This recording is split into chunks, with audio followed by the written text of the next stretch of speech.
essa semana tem um monte de reunião com os parlamentares no Congresso americano. Eles estão com medo, tá com medinho de sofrer impeachment, perdendo o passaporte.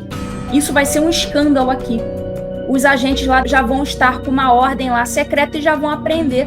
Então esses casos são casos bombásticos, que eu acho que realmente podem gerar circunstâncias muito adversas para os ministros do STF.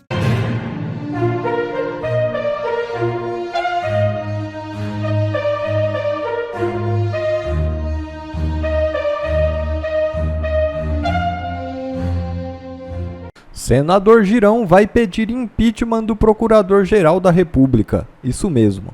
O senador Eduardo Girão afirmou que apresentará um pedido de impeachment contra o Procurador-Geral da República, Paulo Gonet, na próxima quarta-feira, dia 12. Girão alega que o documento apontará omissões e distorções na atuação de Gonet, além de violações aos princípios do contraditório e da ampla defesa. Girão convidou os senadores a apoiarem o pedido e planejou uma coletiva de imprensa em frente à presidência do Senado. Em sua declaração, ele mencionou cenas dantescas ao se referir a um áudio vazado do coronel Mauro Cid, no qual Gonet fala com alguém próximo indicando que já estava tudo combinado. Além do pedido de impeachment, Girão criticou os gastos do judiciário. Ele destacou a compra de gravatas pelo Supremo Tribunal Federal por R$ 384 cada e a aquisição de 50 iPhones 16 Pro Max para desembargadores num total de R$ 500 mil. O senador também mencionou a rápida aprovação de uma indenização de 234 milhões para juízes na Paraíba que teria ocorrido apenas em 24 segundos. Girão comparou os custos do STF aos da realeza britânica, ao afirmar que o Supremo gastou 39% a mais que a monarquia em 2024. O STF teve um orçamento de 897 milhões, quase R$ 1 bilhão.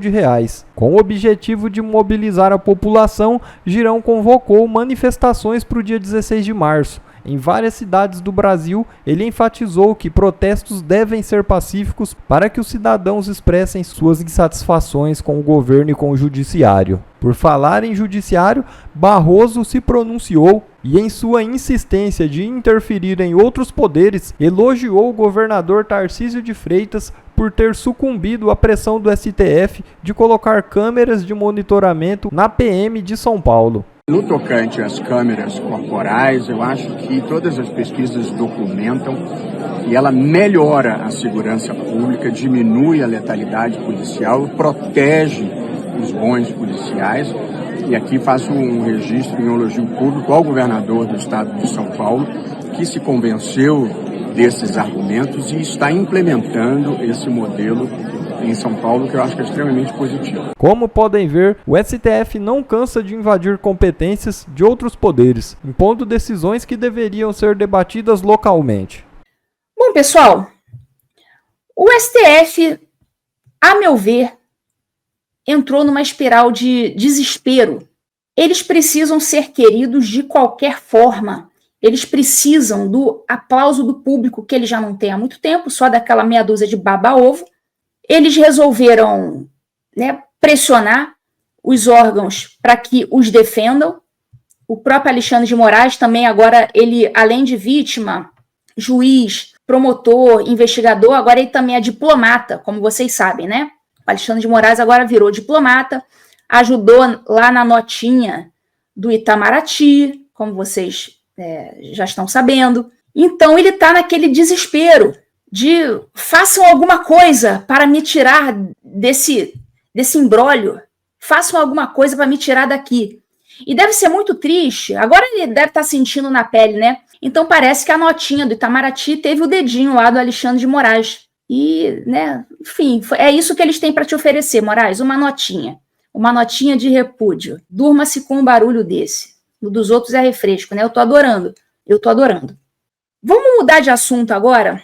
Eu queria falar sobre o caso do Eduardo Bolsonaro. Pessoal, vamos deixando o like, tá? Quem não deixou, não sei quantos likes a gente tem aí. Vamos lá. Eu falei, se não me engano, foi na semana passada, não foi? Que eu falei sobre o Eduardo? E agora está havendo desdobramentos desse caso do Eduardo. O Eduardo, até agora, pelo que eu soube, ele não voltou para o Brasil, mas estava para voltar. Parece que a viagem ia ser hoje ou amanhã. Eu não sei exatamente. No Instagram dele, no momento, não tem nada, pelo menos antes de eu entrar aqui no TV em Justiça, eu não vi nenhuma indicação de que ele estivesse em aeroporto, nem nada. Mas, enfim, não necessariamente ele vai publicar, né? Talvez ele chegue em silêncio no Brasil, não sei. Se é que vai chegar, a gente não tem essa informação ainda. Mas o Eduardo Bolsonaro, ele questionou no X por que, tá aí a publicação dele, ele questionou por que já passados os 5 dias que o Moraes deu para o Gonê se manifestar sobre a suspensão de passaporte dele, do Eduardo, por que até agora não teve manifestação? Ou pelo menos não soubemos de nada relacionado ao Gonê já ter apresentado ou não uma manifestação nesse sentido, nem pelo sim, nem pelo não. Então, se os 5 dias já passaram, será que a intenção do Gonê é, assim, descumprir prazo do Moraes? Estranho, né?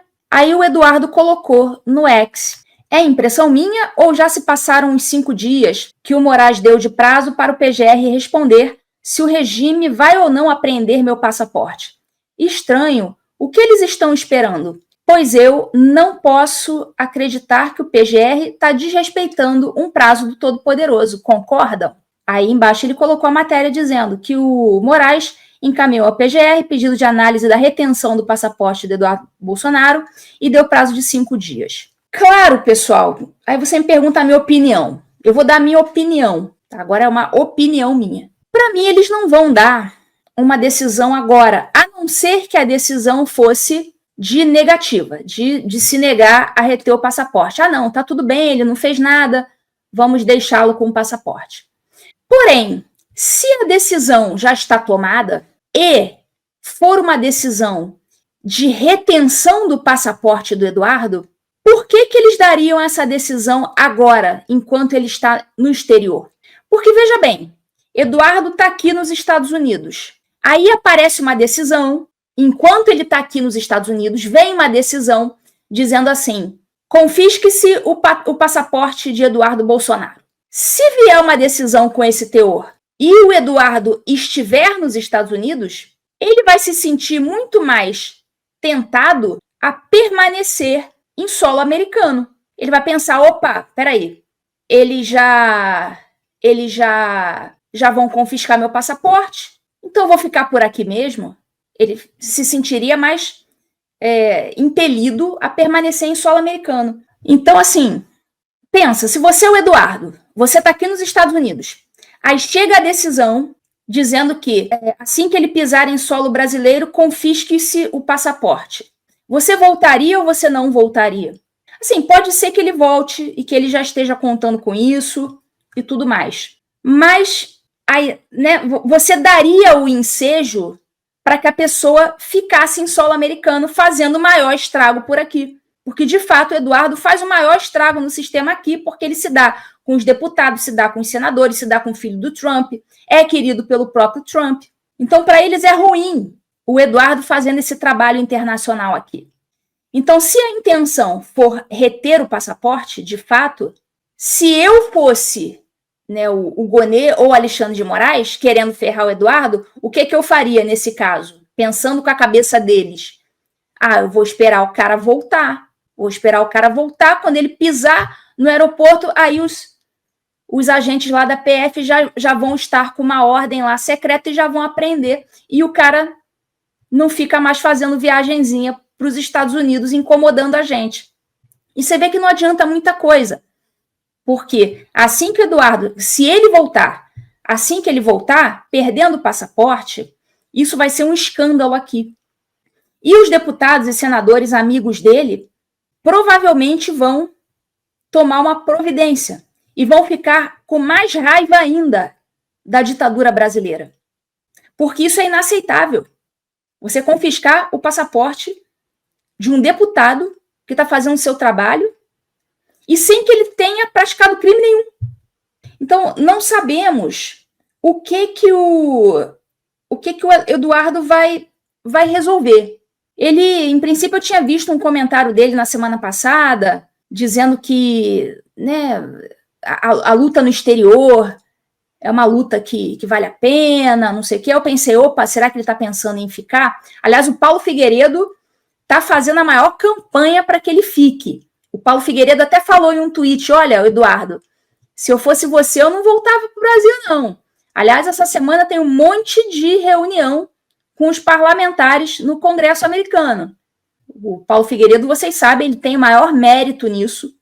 Ele é um grande articulador político, ele agenda essas reuniões, ele vai lá e conversa com os caras, toma chá de cadeira, tal. Ele está se esforçando muito para ajudar o Brasil. Então não é só o Eduardo. Lembrem-se do Paulo Figueiredo também. E o Paulo falou, ô Eduardo, você vai voltar? Essa semana tem um monte de pauta aqui, um monte de reunião com os parlamentares. Pô, fica e a gente vai junto. Não sabemos se o Eduardo vai voltar. Bom, vocês sabem a minha opinião. Eu já fiz um programa TV em Justiça dando a minha opinião, no sentido de que ele seria muito mais útil ficando aqui fora e fazendo o trabalho que ele está fazendo, porque ele é o deputado que faz o trabalho internacional. Ele é o número 1 dentre os parlamentares em matéria de relações externas.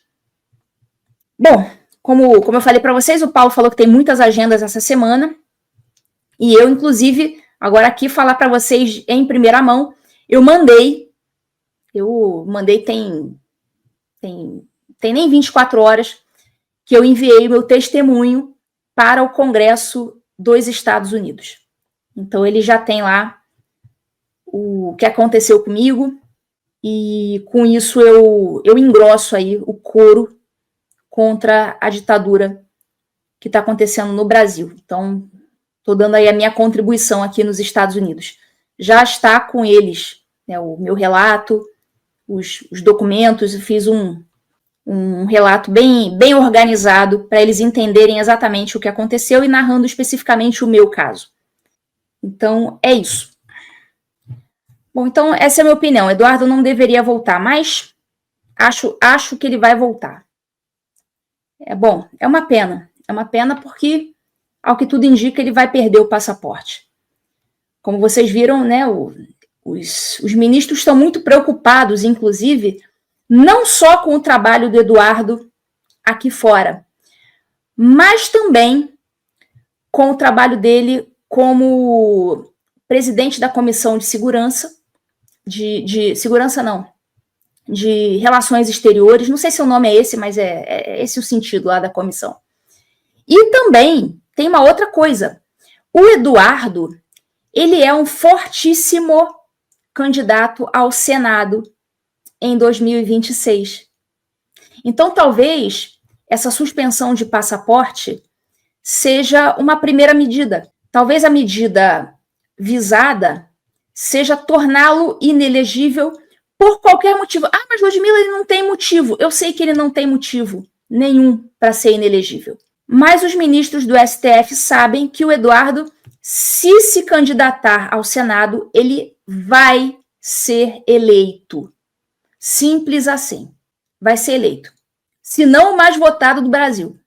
E tudo o que os ministros do STF não querem nesse momento é eleição da galera da direita para o Senado. E daí, por isso, surgiu isso aqui. Essa notícia aí do Lauro Jardim. Como o ministro do STF vem, abre aspas, marcando território para impedir que Bolsonaro domine o Senado.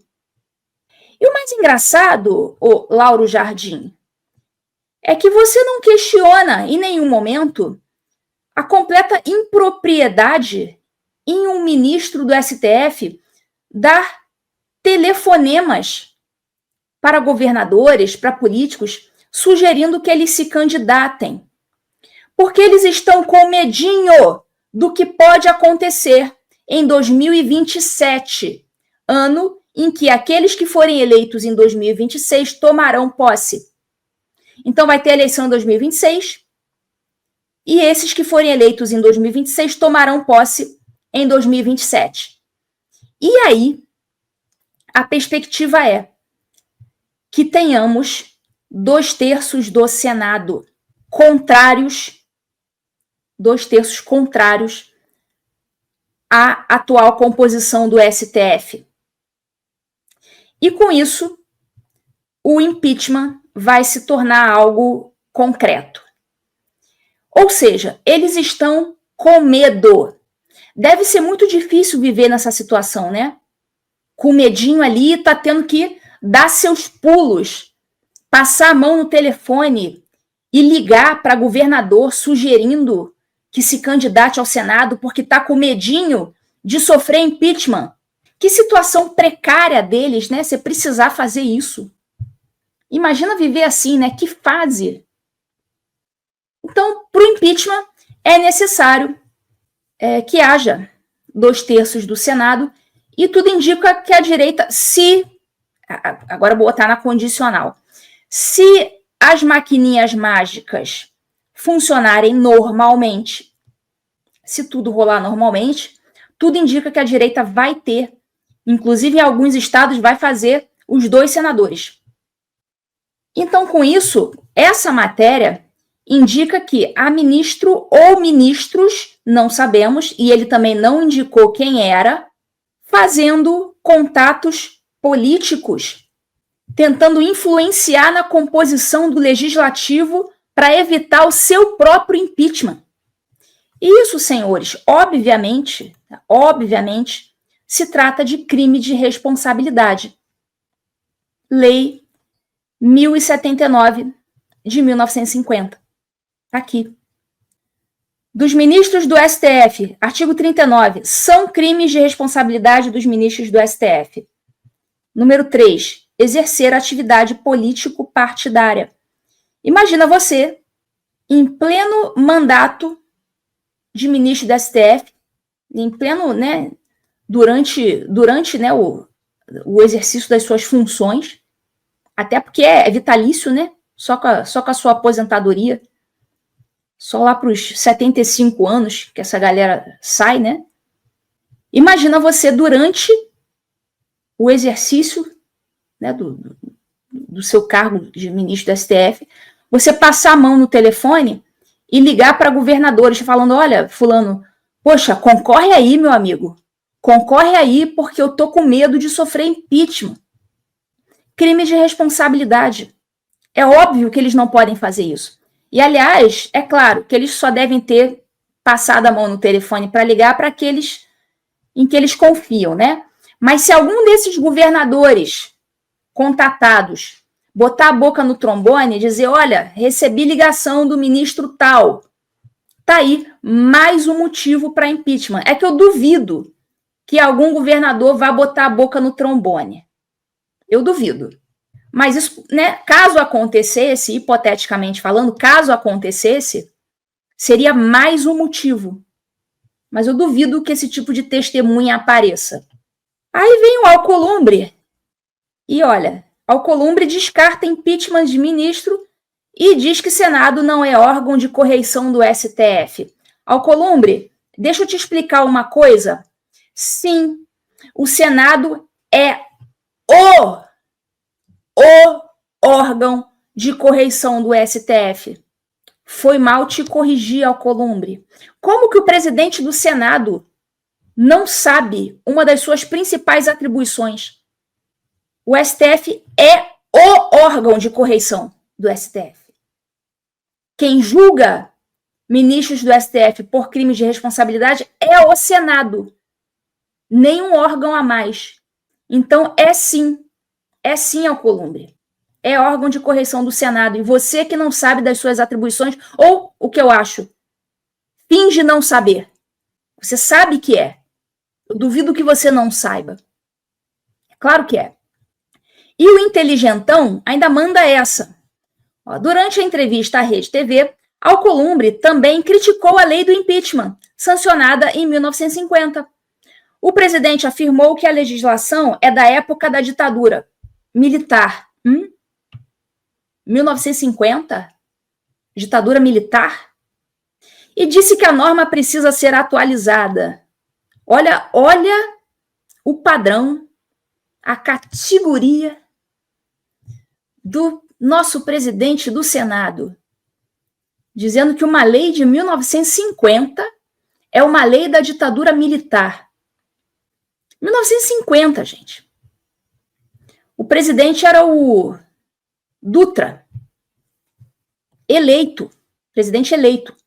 Não dá nem para dizer que era a ditadura do Getúlio Vargas, porque o Vargas não estava no poder em 1950.